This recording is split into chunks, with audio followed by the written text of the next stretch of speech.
Bonsoir, chers téléspectateurs. Bienvenue sur ce plateau et merci de suivre ce nouveau numéro de votre émission La Minute DGID qui traite aujourd'hui de la cession définitive de terrains domaniaux à usage d'habitation.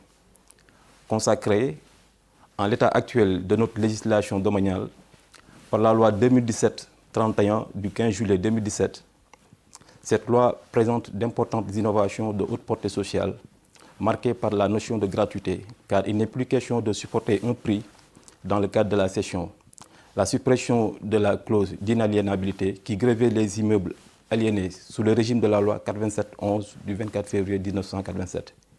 Il y a aussi la suppression de la suspension des frais liés aux formalités fiscales et foncières et leur rappel en cas de vente dans les 5 ans suivant la cession initiale.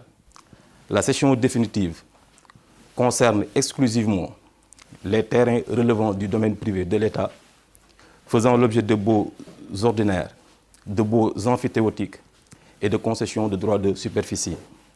Ainsi peut-on constater que les autorisations d'occuper et les concessions de voirie sur le domaine public, de même que les délibérations portant affectation de terrains sur le domaine national, sont exclus du champ d'application de la loi. S'agissant de la transformation en titre foncier, elle concerne tout d'abord les titres d'occupation délivrés par l'administration coloniale suivant des arrêtés qui ne conféraient aux bénéficiaires que de simples autorisations d'occuper, précaires et révocables, désignées sous les vocables de permis d'occuper, permis d'habiter ou autorisation d'occuper.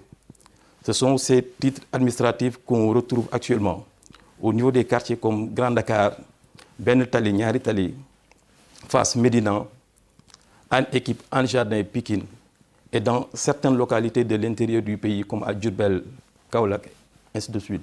À côté de ces titres, il y a aussi les permis et autorisations d'occuper délivrés par l'administration des domaines sur le domaine privé de l'État postérieurement à la loi 76-66 du 2 juillet 1976.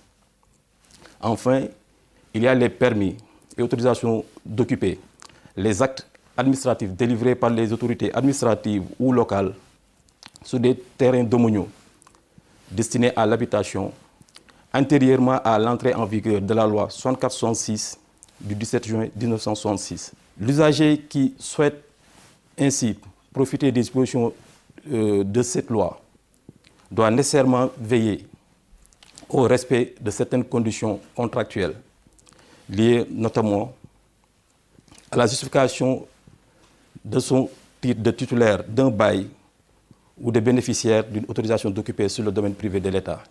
Il y a aussi le respect de l'obligation de mise en valeur. Ces conditions, une fois remplies, l'usager peut introduire auprès du bureau des domaines territorialement compétent une demande accompagnée, s'il s'agit d'un bail, de la copie du bail, de l'état de droit réel, s'il s'agit maintenant d'une autorisation d'occuper, de l'original de l'autorisation d'occuper, d'un extrait de plan cadastral de la parcelle. Voilà, chers téléspectateurs, quelques points sur la loi 2017-31 du 15 juillet 2017 portant cession définitive et à titre gratuit de terrains domaniaux à usage d'habitation. Pour d'autres informations, nous vous invitons à vous rapprocher des services de la DGID ou visiter son site au www.impôts-et-domaines.gouv.sn. Vous pouvez aussi appeler au 818 00 11 11. Merci de votre aimable attention. Rendez-vous lundi prochain pour un autre numéro de votre émission La Minute DGID.